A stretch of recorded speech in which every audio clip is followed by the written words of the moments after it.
I'm Sarah. This is my husband, Joe. We are two Americans who live in Switzerland, and we just bought this 300-year-old manor house. So, how did we end up here? We are loving telling the story of this house, its history, and all of the work that it needs so that we can move into it. But let's rewind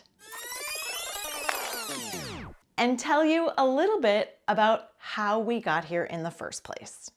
We are just two Midwestern kids who met in college, got married in our mid-20s, and built a family.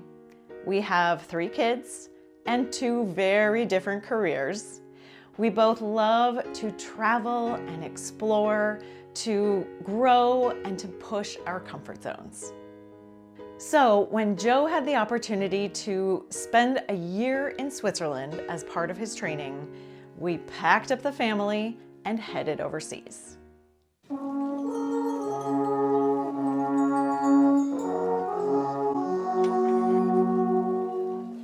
This was back in 2011.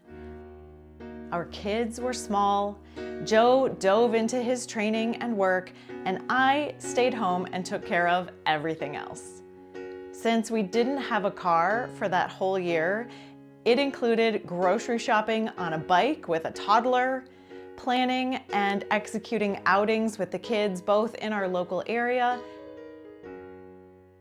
and around Switzerland to get to know this beautiful place.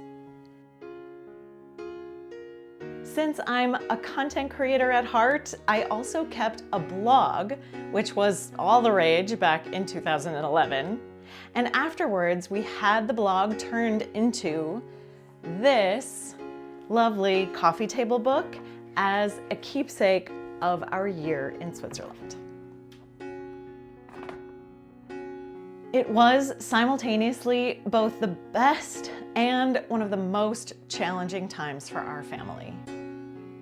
Somewhere along the way, after some exhausting experiences in the mountains, we started calling ourselves Team Alps because even when the going gets tough, Team Alps is strong, resilient, and always sticks together.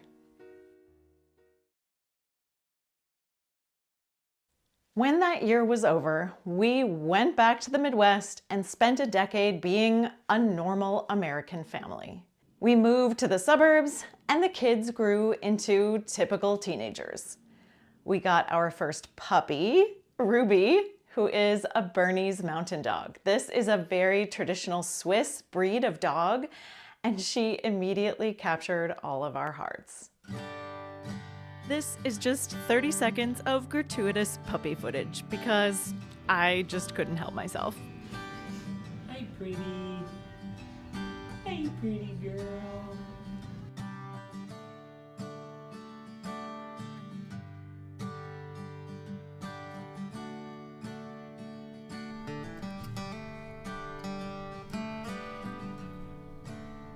Later, we rescued Max from a local shelter, and we settled into a comfortable life and rhythm.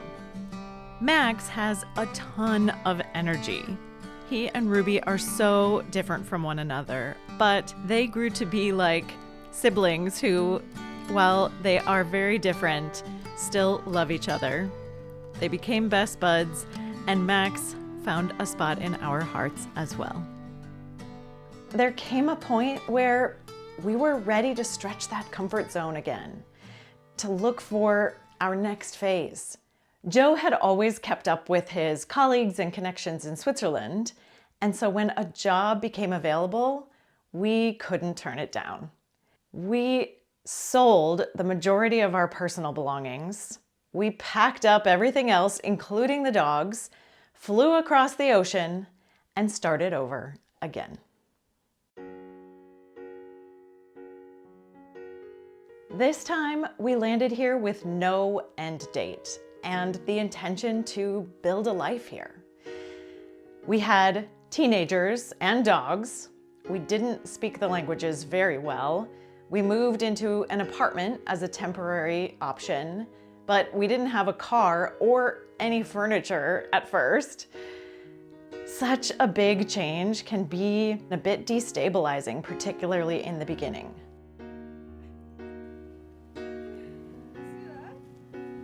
So we set out to learn and improve our language skills.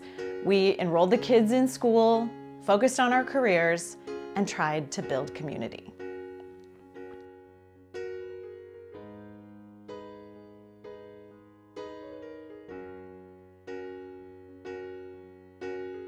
That temporary apartment has lasted for more than 3 years. Actually, we're still living in it today.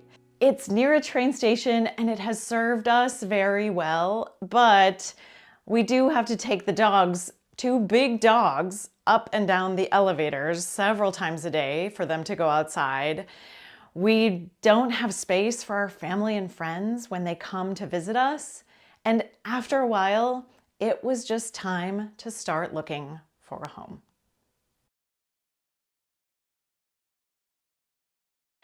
I actually love looking at real estate listings. I perused the sites in Switzerland for months, getting to know the market. We knew this would be a huge commitment in several ways, and so we wanted to find the right thing. Good location, good size and value, and ideally, something unique or special.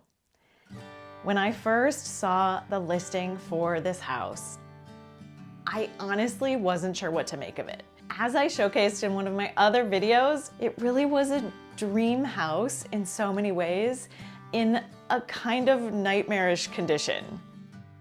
At first, we didn't even know if it would be in our budget, especially with all the renovations that would be needed. I showed this listing to Joe, and he was simultaneously intrigued and very skeptical. Convinced that we wouldn't be able to afford it anyway, he said, "Let's just go take a look. What's the risk?" First, we drove by the house along with a few others in the area just to check out where it was and to see it with our own eyes. And after that, we ended up walking through the house at least 3 times. It just kept calling us back. And everyone that walked through it with us, from the architect to a few trusted friends, had the same reaction, like, wow, I've never seen anything like this. What a cool opportunity. It took many months before we signed on the dotted line. A couple of months for the previous owners to move out, and a few more before our renovations could begin. Bringing Ruby back to Switzerland was like returning her to her ancestral homeland. And showing the dogs the house for the first time was so much fun. They were excited and curious. Of course, they didn't have any idea what was going on, but when they took one look at that backyard, I could just feel their breath, like, ah, go outside, let's go outside.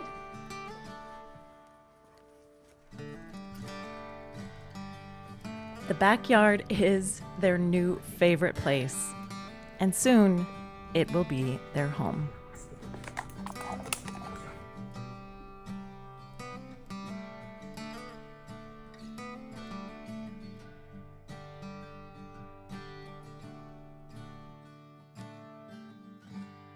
Truthfully, Joe and I have always also felt that there's just something about this place that clicks for us. However, change is never easy. And I wanted to read a short excerpt from my blog from 14 years ago at this point that was called Lessons from a Year Abroad About Normalcy. Just like gravity, normalcy is relative. So I made up my own equation. It says that normal is relative to your current experience, how different it is from your past experiences, and the length of time you experience it. Anything can become normal with enough time for you to adjust to it. The more different the experience, the more time is required for it to impact your sense of normal, and the greater the shift will be. But just knowing that normal is relative and not constant, even in your own life, changes your perspective. So that brings us to where we are today.